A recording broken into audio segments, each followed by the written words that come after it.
Hello again. Hope you're having a wonderful day. We are reading in the book of Matthew, chapter 17, and I want to read verses 1 through 13. We're reading for context to understand what's going on and what's being said, and to see how this applies to us. So again, reading the book of Matthew, chapter 17, verses 1 through 13.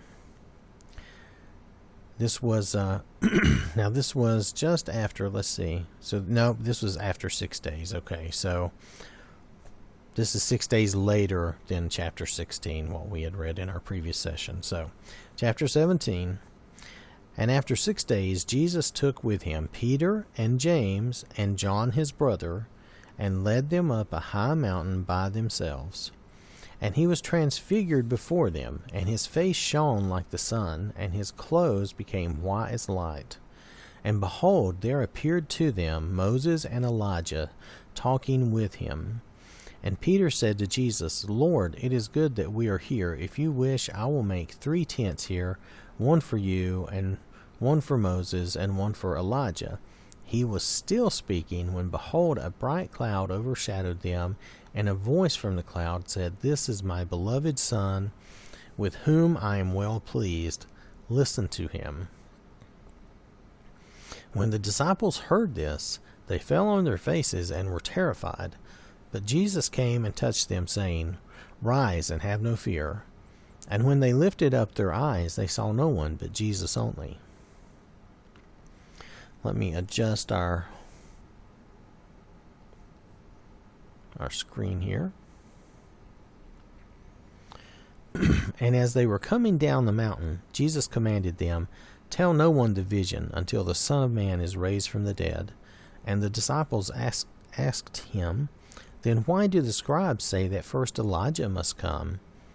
He answered, Elijah does come, and he will restore all things.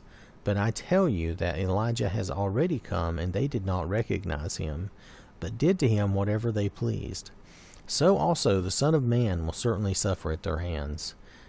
Then the disciples understood that he was speaking to them of John the Baptist. You may remember that John the Baptist had died in our previous sessions. He was beheaded. So here Jesus had taken with him Peter, James, and John his brother. Now, the way that's worded, I was not sure if that was John, Jesus' brother, or John, the brother of James, but it almost seems like it's John, Jesus' brother. I don't know. Someone else would have to look at the way that is written and the semantics and the translation.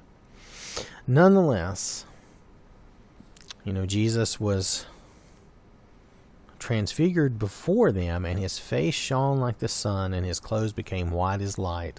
In the Old Testament, when Moses spoke with God and was in contact with God, his face would shine, and it would scare them. They were actually afraid. The Israelites were actually afraid of that because he had seen the glory of God. And here, Jesus is having a similar thing, except I think it's more just, Jesus is God in the flesh, so I think that is becoming more and more apparent. And then I don't know, it doesn't say what Moses and Elijah said, but they were talking with him. And then Peter was trying to say, let's make 3 things here, one for each of y'all. And he says, they call it tents here, and I guess it could be, little tabernacles or little altars almost to them. But I don't think that would have been appropriate anyway. I don't think that's what Jesus wants. Jesus says to worship God the Father. So, and Peter was interrupted anyway by God saying, This is my beloved Son, with whom I am well pleased. And all the disciples were scared of that. And then Jesus has them, says, Rise and have no fear. They come down the mountain, tell no one the vision until the Son of Man is raised from the dead. He doesn't want this to get out, because they know, it's for them to know at this time that he is the Son of God and the Messiah, but not for everyone else Only those who believe, and there's still a great number of people basically conspiring to kill Jesus. And then there's this about John the Baptist where from the old, I think it's the prophet Isaiah had said that Elijah will come first and restore things and clear the path for the Messiah. And Jesus says, well, he did come. Elijah has already come, and they didn't recognize him. And he was referring to John the Baptist, just like the disciples thought. That was correct. So now, let's see, I'm going to read verses 14 down through 21. And when they came to the crowd, a man came up to him, and kneeling before him said, Lord, have mercy on my son, for he is an epileptic, and he suffers terribly. For often he falls into the fire, and often into the water. And I brought him to your disciples, and they could not heal him. And Jesus said, O faithless and twisted generation, how long am I to be with you? Let me make sure I have this lined up, and let's move this along. There we go. Sorry about that. I try to keep that in tune with what we're reading. And Jesus answered, this is verse 17, and Jesus answered, O faithless and twisted generation, how long am I to be with you? How long am I to bear with you? Bring him here to me. Pardon me. This is where mine has a page and I have to turn the page. Okay, so I had trouble getting it with my finger, sorry. So verse 18, and Jesus rebuked him, and the demon came out of him, and the boy was healed instantly.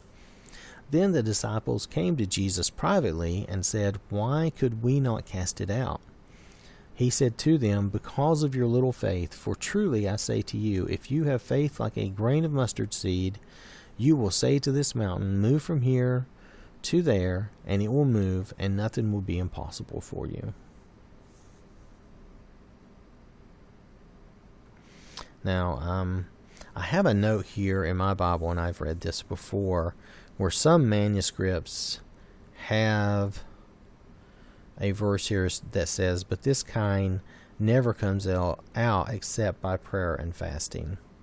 So they did not include that in my main text, which is kind of odd. They usually include those things. I have read that before. And this was the instance I thought it was. So, all right. So, let's see. So the disciples could not cast this out. But the guy says, let's see. He says, Lord, have mercy on my son, for he is an epileptic, and he suffers terribly. Now let's see.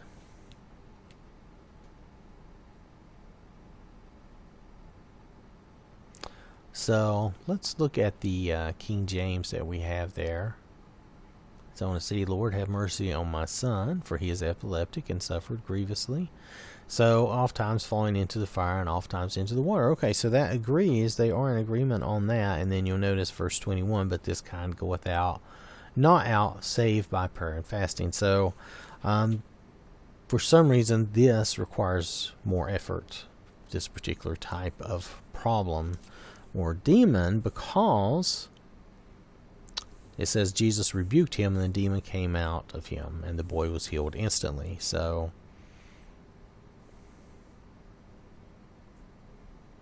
maybe he wasn't really sick like they thought, but, maybe it sounds like he really actually had a demon. So it sounds like this was a case where someone mistook one thing for another. They mistook, an illness such as epilepsy with being demon-possessed, and actually the boy was demon-possessed. And I brought him to your disciples, and they could not heal him. Well, it sounds like maybe even they tried the wrong thing. And then the disciples came to Jesus privately and said, Why could we not cast it out?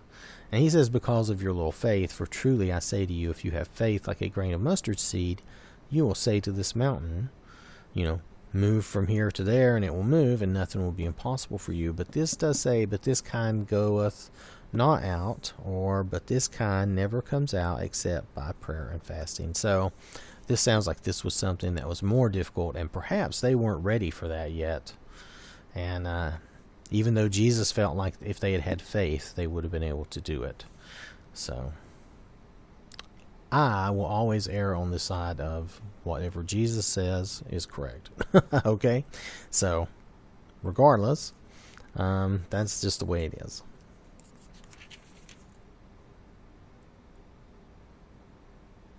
So, and obviously Jesus was, Jesus being the Son of God was, of course, able to cast this out and know that it was actually a demon possession and not necessarily a sickness to be healed itself.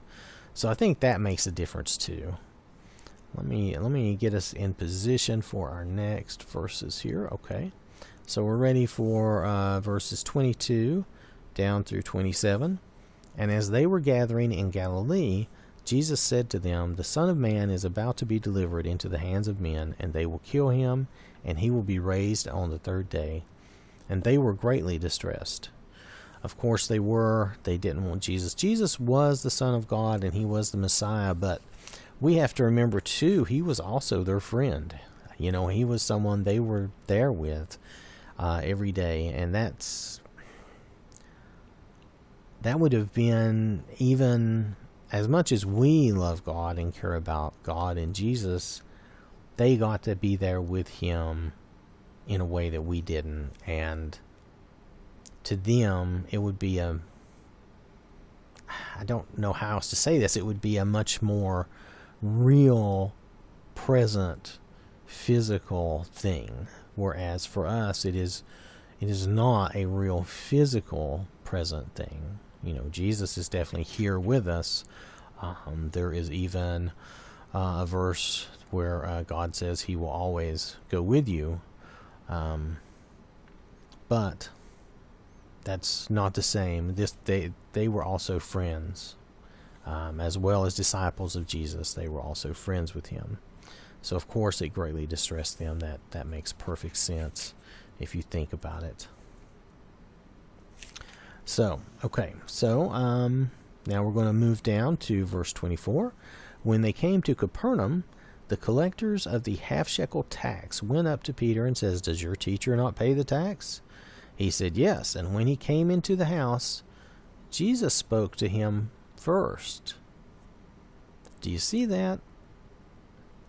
When he came into the house, Jesus spoke to him first, which, it's kind of like he knew what was going on, even though he wasn't there. So, of course, he's God in the flesh. He's Jesus. Of course he did. But I just wanted to point that out, because when I saw that, I thought that was interesting. So anyway, so he says, "Yes." And when he came into the house, Jesus spoke to him first, saying, "What do you think, Simon?" And you remember, it's Simon, Peter, kind of interchangeable here. "From whom do kings of the earth take toll or tax? From their sons or from others?" Well, of course, we all know the answer to that. And when he said from others, Jesus said to him, "Then the sons are free," implying that the sons of God are free, and that, we're anyway, and that they should not be. We should pay our taxes. We should do the things that we're supposed to do correct on this earth, okay? There's definitely no doubt about that. We should live peaceably with each other. We should follow the laws of the land, and we should pay our taxes. But, Jesus is just making a point here that the sons of these rulers, they do not really pay the tax.